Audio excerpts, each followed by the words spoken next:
Hi everyone, hope you're all having a great day today. And in today's video, I'm going to cover BlackBerry stock, specifically estimates, street expectations, estimates, and do year-over-year comparison, quarter-over-quarter comparison for Q3 earnings that will be announced at the end/mid of December 2023.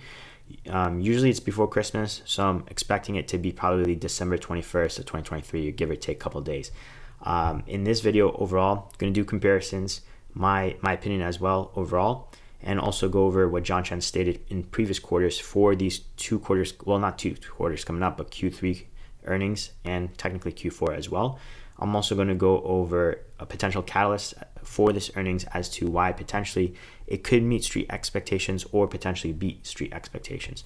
Now, street expectations are on the high end a little bit, or actually quite a bit. There is a reason why, and that is problematic for this earnings coming up. Potentially it might not be, so we'll see. We'll go through it. Like always, I'm not a professional expert or anything, so please do your own due diligence and research before buying and selling.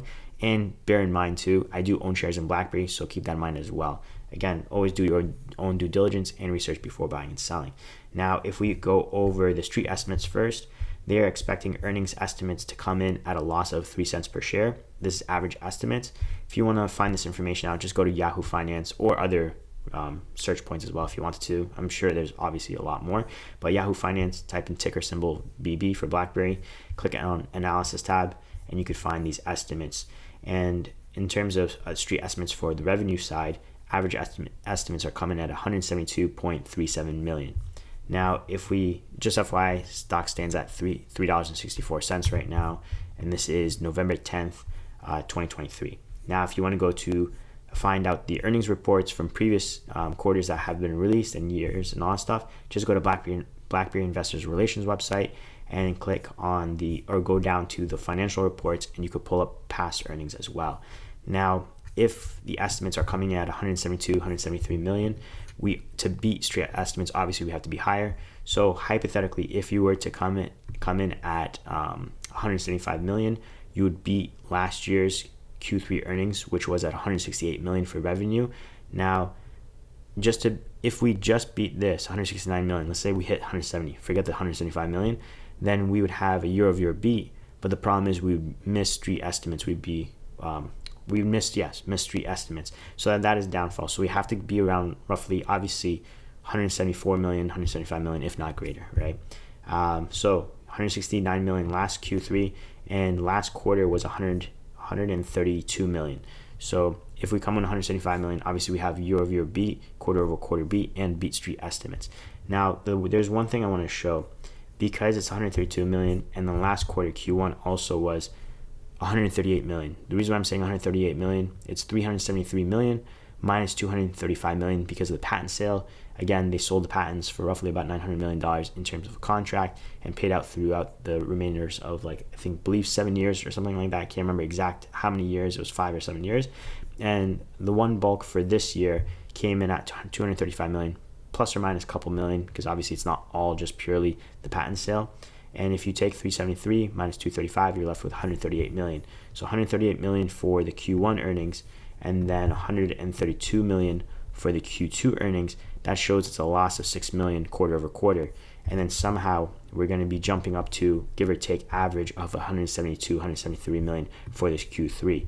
Now, if you're looking at past performance, which is not a great indicator to look at past performance to expect future performance to be the same, but you could see some, like, how they've operated in the past. Potentially, maybe it'll show some indication of future performance, which is not always the case, by the way. But just if you were curious, go to last year's Q1, and it showed revenue at 168 million, and last year's Q2, 168 million. So it was higher than obviously this year's Q1, Q2. This year's Q1 was 138 million, and then Q2 was 132 million. And then if you, obviously Q3 was a 1 million bump, 169 million. So technically there was a little bit of growth, but it's pretty much around the same ballpark. Now, Chen did state that this year's Q3 and Q4 will be significantly higher in versus Q1, Q2 of this year. So the question is how significant. It's not pretty much anyone's guess, but there is a little bit of a catalyst that could help us bump us up to close to the estimate range, or if not higher. Now, the catalysts are, from what I've mentioned in the not previous video, but one of my last videos where it was titled growth or something like that. have it pop up here, or at the end of the video as well. And in that video, I mentioned that they got 2 government contracts. One of them was mentioned in the previous quarters, where it was mentioned that it's a big government contract. It's taking some time to close, and that was for the U.S. government contract, or the U.S. side. So the American side, United States of America. So that major contract got closed for this quarter, and it'll be reported at the end of December 2023 as Q3 earnings. And then also the Canadian government contract as well. That was somewhat of a renewal, but it was additional sales added on as well, sales of products. So that will bring in additional revenue as well. Now the question is that enough to bump us up higher or in the ballpark of street estimates? Most likely, given how off we are, I think it'll be close.